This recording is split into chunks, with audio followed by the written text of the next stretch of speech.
Hey guys, what's up? Before we start the video, I just wanted to say that the reason why I'm scaping this 4-foot tank is because I'm going to university soon, which is honestly very exciting and scary, but it would make it a lot easier for my parents to feed just one 4-foot tank, or multiple 4-foot tanks, instead of like 10 2-foot tanks. So that's why I'm scaping this 4-foot tank. And it's also my first time doing African cichlids, so enjoy! So we're starting off with our new tank in the garage, and a bunch of fish in the tubs. We were given some big goldfish by the original owners too. And we also emptied the original 4-foot tank, which we had to move in order to put the new tank into the corner. I'll show you how that looks in a second. So this is how the setup is going to look. Everything is pretty empty right now. But the first order of business is to put some substrate into that 4-foot tank on the TV cabinet on the left side.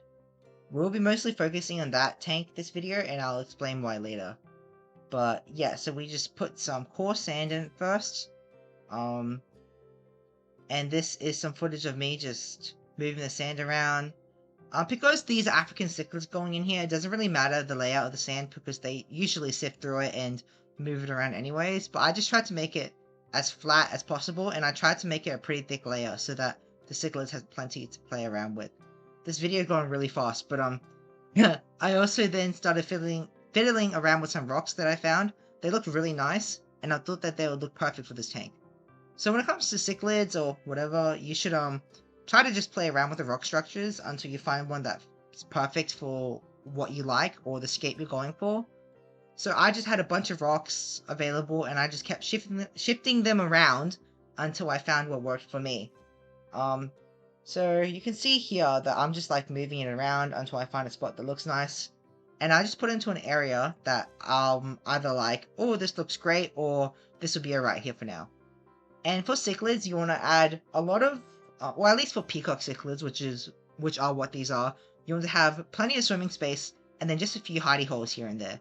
So I put rock structures at the bottom to break line of sight, and for the younger peacocks to hide. But then at the top, I left lots of open swimming space for the older ones and for the more dominant ones. Also for any other fish that I add in there. But yeah, then I added a bunch of little rocks just to look nice and, just to make me a bit more happy. Now the next order of business was filling up the tank, and I had to use a hose. So I put a plastic bag down, as I usually do, so that the sand and rocks aren't disturbed. And I put the hose on top at the lowest pressure possible, so that it didn't just go spraying everywhere. I usually don't use a hose, but it's just a lot of volume, so I didn't want to have to be tipping buckets out. But yeah, so I'll give you guys a little montage of the tank filling up.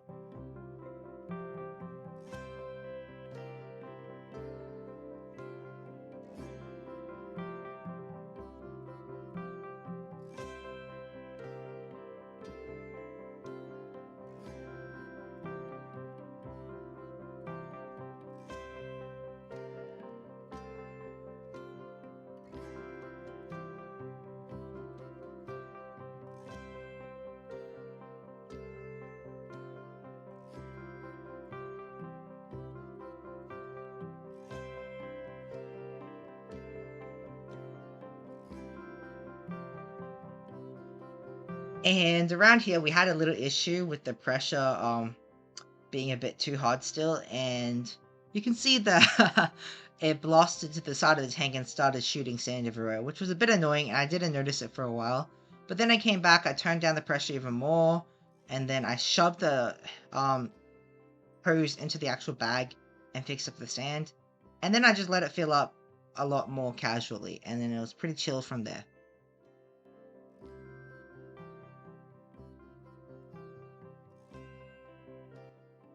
After filling up the tank, the only thing left to do was dechlorinate this water because it is straight from the tap. You want to make sure that everything is nice and clean and there are no chlorines or chloramines in it. And then I just stirred it up with my hands to make sure I mixed. Then we added the light and the filter.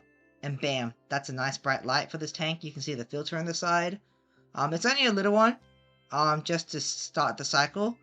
But yeah, I thought the light was a good match for this tank too. And you can see the shade that the rocks create under their little structures. But yeah, that's the first look. And now it is time to add the cichlids. We let the tank actually sit for like 3 hours to let any particles settle. But then we decided to acclimate these cichlids. So we have 12 marbled peacock cichlids here. A mix of female and males, but they're all quite young, so it shouldn't really matter at the moment. I let them sit in there for about 10 minutes to acclimate to the temperature, then filled up the water in the bag. Let them sit in there for another 5 minutes or so, and then I took them out, which is the footage playing right now.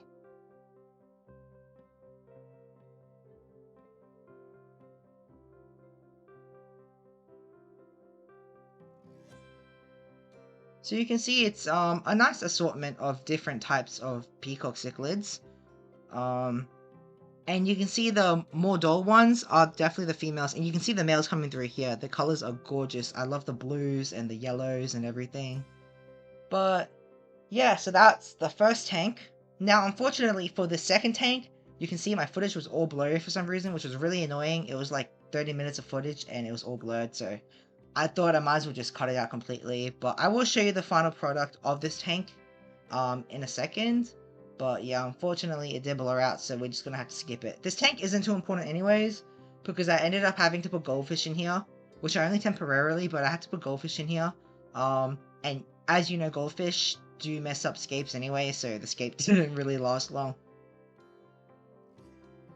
Anyways, fast forward about a week later, the peacocks have all settled in. You can see they have some nice colors on them. There's this one here in particular that's sifting through the sand. He's one of my favorites. He doesn't have the strongest colors, but he has the most personality, in my opinion. I can always tell him apart from everyone else. But yeah, he's the one that has caught my eye the most out of everyone else. He also has that really nice blue shine to him. But yeah, and this is the other 4-foot tank. So I have that big Amazon sword there, driftwood, rocks, Java ferns, Anubias in the back, and some Ambulia. P.S. The Ambulia did not last longer than 2 weeks. It got eaten, which I was kind of expecting. I also got a water lily in the back, which is still there. It's holding up well. In this gap, I have a little cave for my black ghost knife and my young snakehead gudgeon. And in the back, I have an area for my 2 largest snakehead gudgeons. And I have a bunch of goldfish in here and 2 angelfish. The goldfish are only temporarily until I find them a new pond, but they will be fine in here. And yeah. Now, after about 1.5 months of having the cichlids in there, I noticed that there was a bit of aggression, so I decided to add some rainbow fish as ditherfish. And these in particular are Melanotania uchiensis, one of my favorite rainbow fish species. You can see the colors are just gorgeous and very strong. This is in the morning too, so they are in their breeding colors, but they just look absolutely amazing with the blues and the reds and the orange and the black. But yeah, the cichlids are also in their morning colors, so if you see any males, they will look amazing in this footage right here. But yeah, the rainbows definitely act great as a dither. Oh, look at that male cichlid there. But yeah, the rainbows are amazing as a ditherfish, and they also look very attractive in the tank, and they also just add so much more energy, and they inhabit different levels of the water. I also added that Anubias plant there, just to add a bit of green in the tank. But yeah. Going back to the other 4-foot tank, this is about a month after it settled. My black ghost knife is having the time of his life at the moment. I actually don't get much footage of him, so I really love this footage of him getting around and eating and exploring. You can see that small snakehead gudgeon in the back too. But yeah, so you can see that, well, the Embulia in this area has already been terminated. I'm sure when the camera pans to the left, you'll see that all the other Embulia has also been terminated. But the goldfish has not touched the Amazon sword, or really the Java ferns. They fell off on their own, but yeah. You can see that the Embulias over here have been decimated. But yeah, I also forgot to mention that there's a few clown loaches in here. But everything else seems to be doing pretty good. The goldfish have gotten very well adjusted, and everyone is living in harmony. It's not the most ideal setup, and not the most, like well thought of setup, or not the most gorgeous setup, but it works, and the fish are thriving, I'd say, because they got plenty of space. It's not overcrowded. It gets, it gets a good amount of water changes too, so the water stays pretty clean. And the fish all kind of just do their own thing. But yeah, you can see the snakehead gudgeons literally just sit there all day and do nothing. They look like little statues. But yeah, the ghost knife was having the time of his life in there.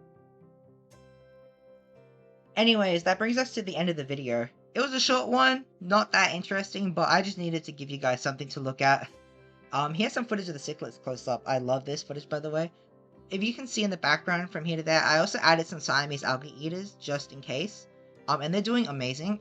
I want to make a video specifically for them too, so that will be coming out in the future.